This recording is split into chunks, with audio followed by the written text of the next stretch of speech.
Aujourd'hui, l'interview d'Edicard sera celle de Lolita. Elle n'a pas la chetron d'un renard au bistrot, ni la tête de chou d'un Gainsbourg au piano, encore moins la moustache d'un Brassens à Paris, sans parler de la coupe de Cabu chez Charlie, mais elle a des crayons qui aiment ses voyous, mais elle a des crayons, et c'est déjà beaucoup.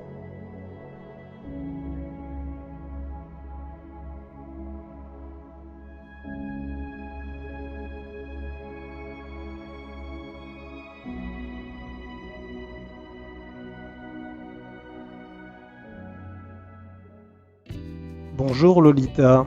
Salut. Lolita, tu es dessinatrice, illustratrice chalonnaise. Et c'est dans la maison de Marie-Caroline que tu as choisi de me rencontrer. La maison de Marie-Caroline qui est un salon de thé basé à Châlons-en-Champagne et que nous remercions pour cette pause gourmande, mais surtout artistique. Tout d'abord parlons du dessin. Il te suit depuis l'enfance. Quels sont les artistes qui t'ont inspiré ? Quand j'étais petite, j'aimais dessiner Sailor Moon. Je ne sais pas si vous vous rappelez ça dans le Club Dorothée. Les petites héroïnes, je les faisais beaucoup. J'ai beaucoup fait Spirou, le petit Spirou, Titeuf.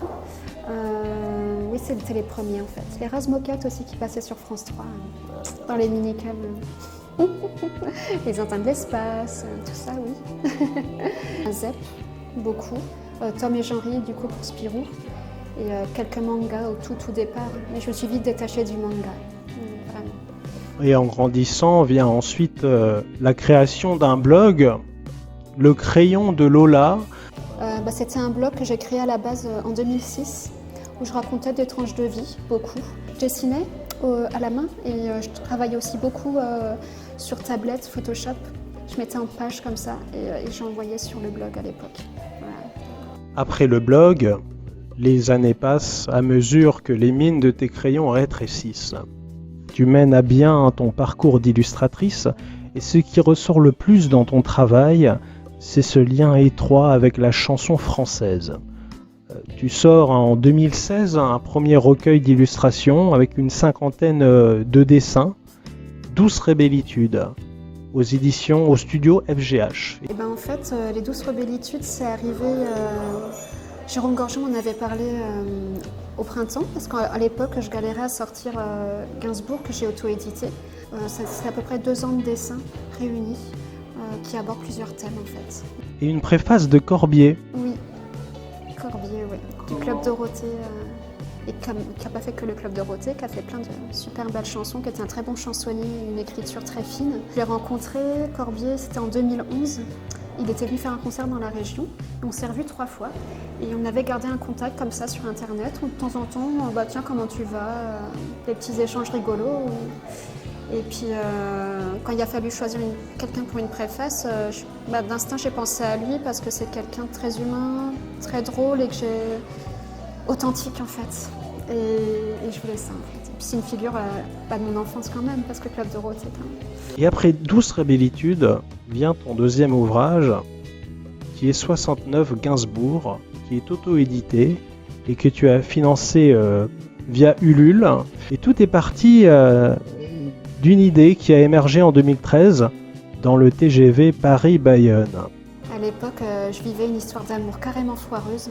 Je suis venu te dire que je m'en vais. On avait Gainsbourg en commun avec ce garçon. Et j'écoutais, j'avais ça sur les oreilles et hop, j'ai fait un premier dessin, puis un deuxième. Et puis en arrivant à Bayonne, j'ai montré ça à mes amis. Et ils m'ont dit pourquoi t'en ferais pas d'autres comme ça. Et du coup, j'en ai fait une dizaine et puis et après ça a pris une ampleur. C'est allé jusqu'à 70 dessins en tout. Et donc après Gainsbourg, les publications se poursuivent avec Chetron d'amour en 2020, aux éditions Un Point C'est Tout. Tu fais un hommage à Renaud. J'ai vraiment découvert son œuvre à l'âge de 15 ans. À cette époque-là, j'avais des gros soucis personnels, j'étais malade en fait. Et c'était la première personne, en tout cas adulte, en qui je me reconnaissais dans les idées, dans la façon d'écrire, dans l'humour. Je me dis, il y a quelqu'un qui pense comme moi dans ce monde. Donc, d'un seul coup, je me dis, ah, il y a une famille quand même. Et voilà, j'ai rencontré Daniel Frette, un ami qui m'a fait connaître Alain Guyot, l'éditeur. Et un contact qui s'est très très bien passé, très humain. Deux passionnés de Renaud, de chansons françaises, donc c'est tout de suite bien passé. Et voilà, et c'est sorti au mois de mars. Donc Chaudron d'amour est préfacé par Marc Large, qui est un ami que j'ai rencontré par Renaud, une fois de plus par le site internet, le HLM des fans de Renaud, c'était en 2003. Et il est dessinateur de presse chez Charlie Hebdo et Sud-Ouest. Et vu que c'est Renaud, la passion qui nous lie, c'était évident qu'il écrive la préface et il l'a merveilleusement bien écrite. Voilà, donc je la remercie. Eh bien, on peut le commander sur le site de mon éditeur comexpo.fr. Sinon, après, on peut le commander dans les Fnac, les librairies, chez Amazon, on peut les commander en ligne. Et pour les Chalonnais, on s'habite pas loin, à la librairie du Mot, il y a un stock toujours. Est-ce que tu comptes en envoyer un exemplaire à Renaud?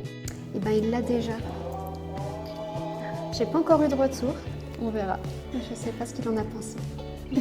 Au mois de décembre, j'ai sorti Chat du mercredi, voilà, en auto-édition. C'était pour l'association Chat de nos cœurs qui est basée sur Vitry, qui recueille des chats. Et Gaëlle, en fait, qui tient l'asso, est une amie. Et puis, en discutant avec des amis un soir, on s'est dit, tiens, pourquoi pas faire quelques dessins. Mon idée est venue d'en faire un tous les mercredis, pour que les gens s'habituent. Puis au bout d'un moment, il y en avait quand même un petit paquet, donc hop, on a fait un livre, financé sur Ulule aussi. Lolita, on peut te retrouver sur Facebook, sur Instagram. Très active sur Instagram. Et quels sont les prochains événements malgré l'actualité? Alors le prochain événement, il y a les Journées du patrimoine à Châlons. Normalement, pour le Châlons, j'ai sorti un livre qui va sortir bientôt, là, dans quelques jours. Embellis mon Châlons, c'est une brochure pour les enfants avec un parcours sur le thème historique, donc sur la période fin 18e. Et après, il y a normalement Bulle en Champagne. Lolita, c'est l'heure de la dédicace. Je te laisse l'ardoise et le feutre qui va avec. Tu mets ce qui te vient en tête spontanément. Le mot de la fin est pour toi. La dédicace peut être à un ami, à un artiste, à qui tu veux. Ce peut être un dessin, ce peut être un mot. Ce que tu veux. Très bien. Je vais faire un petit dessin, je crois.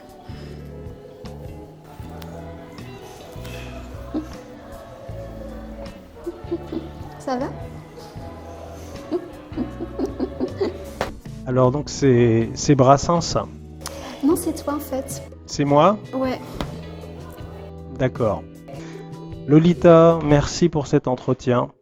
Merci à toi. Cette pause gourmande qui a eu lieu à la maison de Marie-Caroline à Châlons-en-Champagne, que l'on soit Gainsbourg ou Gainsbar, Renaud ou Renard, la poésie ne nous quitte jamais.